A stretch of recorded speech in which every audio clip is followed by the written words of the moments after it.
Finance Ministry has put customs duty on some steel products for 5 years. Nisha Podar, our reporter in Mumbai, joins us with all the details. Nisha, what's the duty and which Indian companies stand to gain from this new rule?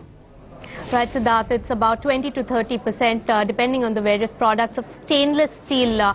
That's where the anti-dumping duty has come in from the Finance Department and Steel Authority of India, as well as Jindal Stainless, which has gone into CDR. These are the two companies which stand to benefit the most from this particular notification by the Finance Ministry. Now, how this customs duty works is that all the countries which were selling steel or stainless steel products at a lower cost and cheaper quality in India, those will be stopped, and higher amount of taxes would be asked or duty would be asked from these countries.